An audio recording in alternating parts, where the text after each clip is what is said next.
Bonjour mon commissaire. Bonjour. Mon commissaire, depuis quelque temps, le monde fiscal togolais, ou alors on va parler du monde économique togolais, connaît l'arrivée d'un nom, un nouveau nom, c'est bien le cabinet E2A. Qu'est-ce qu'on en sait de façon succincte? Oui, E2A Consulting, c'est un cabinet dédié aux assistances fiscales, juridiques, comptables et puis en ressources humaines. Donc E2A Consulting vient s'ajouter au cabinet de professionnels qui existe déjà. Sur le plan africain? Sur le plan africain. Sur le plan africain.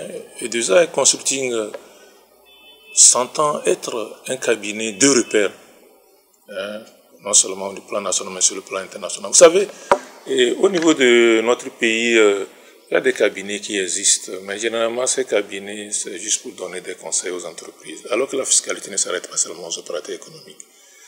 E2A Consulting s'entend donner assistance, aider les gouvernements à mettre en place des bonnes politiques. Tout à l'heure, nous avons parlé de la politique fiscale. E2A Consulting sera toujours à l'écoute du gouvernement dans ses options. Si le gouvernement prend une option, E2A Consulting peut être à même de dire au gouvernement, l'option que vous avez prise, voilà son assistance fiscale. E2A Consulting peut même anticiper pour proposer au gouvernement une politique fiscale permettant d'améliorer le tissu économique de notre pays.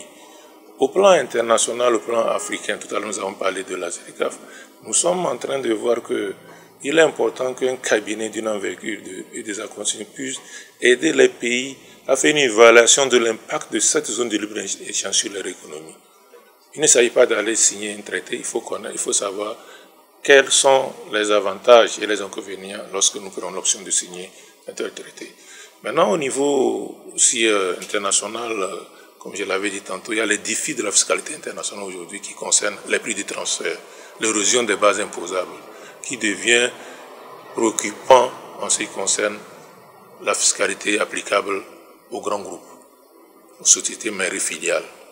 Aujourd'hui, avec l'avènement, avec la Covid-19, le coronavirus qui est arrivé, vous avez constaté qu'à un moment, le commerce électronique fait de plus en plus parler de lui. Il s'est installé et puis ce n'est pas ce qui va disparaître. Plutôt, il existait. Aujourd'hui, il a trouvé l'occasion de s'ancrer dans le système commercial. C'est un défi parce que le B2B, les gens ne se parlent qu'à travers les écrans, on ne les voit pas, mais ils arrivent à conclure des affaires, ils peuvent payer même électroniquement. Mais l'administration fiscale n'est pas partie prenante à ces transactions. Alors comment l'administration fiscale peut capter ces flux entrants et sortants? Les marchandises qui sont importées par via net, comment l'administration douanière peut les capter? Vous voyez ça, on peut faire une livraison sans que l'administration douanière ne sache. On parle des valises accompagnées. Allez voir quelqu'un qui peut arriver avec 2 ou 3 valises dans lesquelles il peut avoir des marchandises qui sont destinées à quelqu'un d'autre, mais il va dire que c'est pour lui-même. Mais si l'administration douanière met en place tout un système pour pouvoir essayer de capter toutes les transactions qui se font via net, l'administration douanière s'attend à dédouaner cette marchandise. De la même façon, en matière de taxes sur la valeur ajoutée, ces transactions qui se font à travers le net, comment l'administration fiscale peut exiger le paiement de la taxe sur la valeur ajoutée?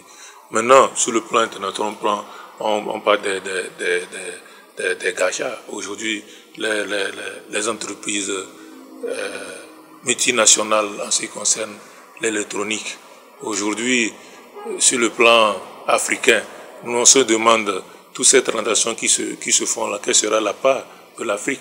C'est vrai qu'il n'y a pas longtemps, au niveau de l'OCDE, cette question a été débattue et puis il est question de fixer un impôt minimum qui sera appliqué à cette transaction. Voilà les défis que E2A Consulting s'engage à aider les gouvernants et les opérateurs économiques aussi à relever sur la fiscalité. Avant de revenir sur les réels bénéficiaires de vos actions, je voudrais savoir pourquoi ce choix du cabinet E2A Consulting à s'intéresser à fond aux questions fiscales, non seulement au Togo, mais sur le plan continental? Oui, c'est par rapport à notre expérience personnelle. Vous savez, pendant toute notre carrière, nous avons eu la chance de gérer cette matière et puis nous avons voyagé beaucoup lors des réunions sur le plan régional et puis international, que ce soit entre patrons de la fiscalité ou entre patrons de la fiscalité et les opérateurs économiques, aussi bien que les hommes politiques. Nous avons constaté qu'en la matière, il y a encore un chantier, un énorme chantier. Vous savez, cette matière, c'est une matière qui n'est pas statique, elle est révolutionnaire. Voilà. Et elle fait appel vraiment à beaucoup d'expertise. Nous en avons fait notre métier parce que pour nous, la fiscalité, c'est notre matière que nous avons essayé d'approfondir en ce qui concerne les connaissances. Nous avons fait des formations au plan national et international. Et avec tout ce que nous avons fait au niveau de la formation, nous avons eu même la chance d'aller à l'université d'Harvard, l'une des prestigieuses universités des États-Unis, où nous avons été invités en tant qu'un expert pour apporter notre contribution. Nous avons profité aussi pour suivre des cours.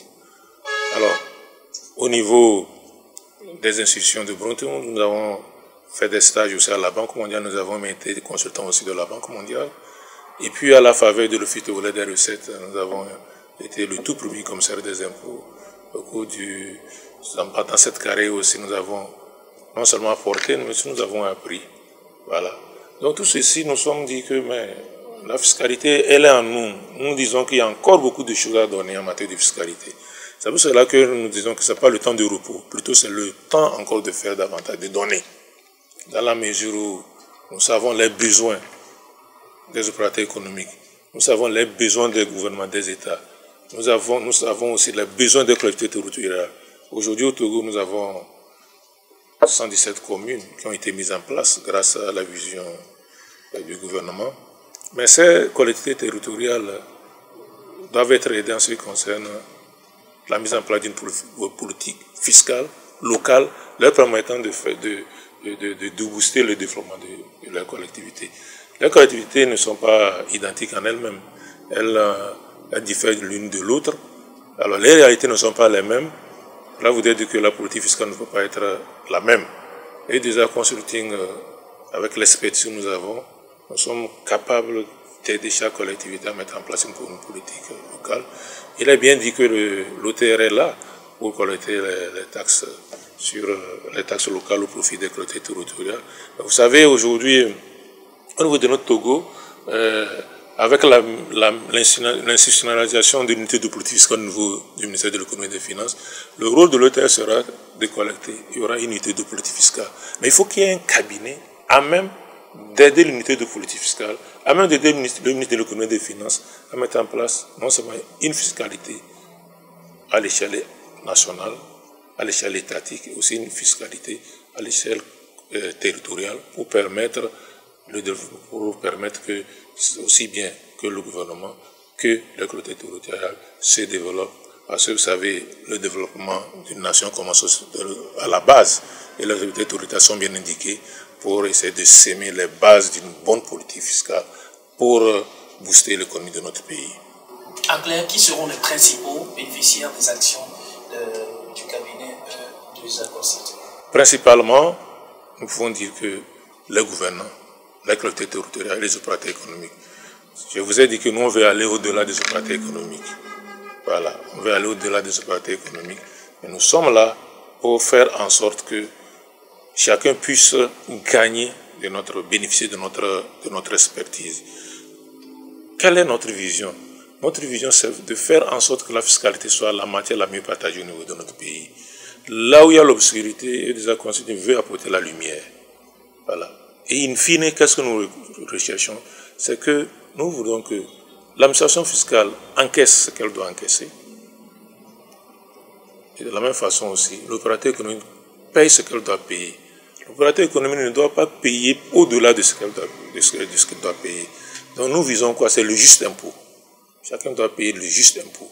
L'administration fiscale ne doit pas s'entendre à imposer plus que ce que l'opérateur économique doit payer. L'opérateur économique doit s'entendre à payer ce qu'il doit payer en respectant aussi ses droits et ses obligations. Voilà, c'est ça notre vision lorsque nous avons mis en place notre cabinet. C'est faire en sorte que, en matière de fiscalité, qu'il n'y ait pas de conflit. Voilà, plutôt, il faut qu'il y ait une certaine compréhension, une certaine complémentarité. L'opérateur économique, lorsqu'on parle de l'impôt, ne doit pas vraiment avoir peur. Plutôt, il doit savoir que c'est une matière qu'il faut intégrer dans la vie quotidienne de l'entreprise, à la création, aussi bien qu'au cours de son développement, pour faire en sorte que, à chaque fois quand on parle des impôts, des obligations fiscales, que l'opérateur économique se sente à l'aise, pas stressé parce qu'on parle, à moins que elle-même, l'opérateur économique, est en retard par rapport aux obligations. Nous ne voudrons pas que le conflit règne entre l'administration fiscale et l'opérateur économique. Donc nous allons développer à faire beaucoup de formations et puis de sensibilisation. Le 10 février dernier, on avait fait un séminaire. Le 10 mars prochain aussi, nous allons faire un séminaire pour essayer de donner aux opérateurs économiques et aux dirigeants des entreprises et aux DAF, aux directeurs administratifs financiers, les astuces pour déterminer le résultat fiscal qui a une base imposable en respect des dispositions du Code général des impôts. Alors, si vous savez déterminer un bon résultat fiscal, ça veut dire que vous n'aurez pas de problème de redressement. Mais quand vous ne savez pas, vous risquez d'avoir des problèmes de redressement. Voilà ce que nous entendons faire. Très bien. C'est vrai que vous aviez fait allusion en filigrane, mais je m'en vais peut-être poser cette question beaucoup plus simplement possible. Quelle est aujourd'hui la relation entre E2A Consulting et l'OTA qui est l'Office national de recettes? Oui, vous savez là, aucun agent des impôts ne sort pas totalement de l'administration fiscale, moins que lui-même, il ne veut pas travailler dans ce domaine. Vous allez constater que ceux qui ont créé des cabinets de conseils fiscaux, c'est des anciens agents de l'administration fiscale. C'est un métier, la fiscalité. Ce qui voudrait dire que E2A Consulting s'entend même aider l'OTR en ce qui concerne la définition des objectifs à atteindre. Nous entendons même faire des offres à l'Office togolais des recettes en ce qui concerne la formation, le renforcement des capacités. Puisque nous sommes même enseignants à l'Institut de formation de l'Office togolais des recettes, nous sommes enseignants dans les universités de la place. C'est pour dire que nos relations entre l'Office togolais des recettes seront des relations de collaboration. La collaboration va continuer entre nous. Ce n'est pas une façon pour nous de naviguer à contre-courant, mais c'est notre façon de dire, voilà, par rapport à la disposition. Prenons l'exemple de la loi de finances 2022. E2A Consulting est en train déjà de faire quelques études sur cette loi de finances pour voir les imperfections et puis les côtés positifs pour que davantage la loi de finances 2023 en prenne en compte. E2A Consulting est en train de révisiter le Code général des impôts. Parce que le Code général des impôts est de 2018. 2022, donc ça fait il y a 4 ans que ce code a été voté avec le livre de procédure fiscale. Il faut quand même qu'il y ait un regard d'un expert comme nous. Puisque nous sommes, vous savez, quand vous votez une loi, il faut être à l'écoute de ce qui applique la loi. La loi fiscale n'est pas seulement appliquée par l'Office togolais des recettes. La loi fiscale est appliquée aussi par les opérateurs économiques, par les conseils fiscaux, par les experts comptables. C'est-à-dire pas tous les acteurs de la politique, de la fiscalité. Donc, il est attendu que dans l'application de la loi fiscale, qu'il y ait quelques imperfections que l'on peut relever. Nous sommes en train de revisiter le Code général des impôts de procédure fiscale pour faire certaines propositions au ministère de l'économie et des finances, et enfin qu'on puisse tenir compte pour améliorer davantage le code général. Parce que tout code ne doit pas être un code dont l'application pose des problèmes à l'opérateur économique. Parce qu'une politique fiscale ou bien une législation fiscale qui ne tient pas compte vraiment du développement des activités économiques dans le pays n'est pas une bonne législation fiscale. Elle ne doit pas être un frein à l'éclosion de l'économie nationale et à l'éclosion de l'économie des entreprises. Alors, pour finir, comment bénéficier des actions de E2A Consulting, oui, sur le plan national ou sur le plan continental? Oui, sur le plan national, déjà, nous avons lorsque nous avons été créés, nous avons envoyé les informations aux opérateurs économiques, nous avons informé l'Office togolais des recettes, nous avons envoyé les informations aux hommes politiques pour les faire part de l'existence de ce cabinet. Alors, nous sommes là, nous sommes ouverts. C'est une annonce que nous avons faite avec le lancement officiel qui a eu lieu le 10 février. C'est une façon de dire, mais écoutez, le Design Consulting a été créé, mais aujourd'hui il est en activité et que lorsque les gens ont besoin de nous, nous ne tarderons pas à apporter notre expertise. Il y a même, pour certaines situations, nous n'entendrons même pas. Voilà, nous n'entendrons même pas. Nous allons faire des propositions au gouvernement en ce qui concerne l'amélioration de certaines dispositions pour essayer de faire en sorte que toutefois la fiscalité togolaise soit la meilleure, qu'elle soit attractive, parce que nous aussi nous avons besoin que les opérateurs, bien entendu que nous sommes dans le cadre communautaire, mais le coût des investissements tel qu'il a été voté est attractif. Nous allons aussi essayer de le revisiter. J'avais parlé entre-temps aussi des collectivités territoriales. Nous allons voir dans quelle mesure on peut définir une bonne politique fiscale pour les collectivités territoriales. Maintenant, au niveau des opérateurs économiques qui ont dit tantôt, ils aussi, on leur envoie les informations et certains déjà nous font commencer par solliciter notre expertise pour les accompagner. Et je l'avais dit la dernière fois que nous ne sommes pas là pour ceux qui veulent contourner la loi fiscale.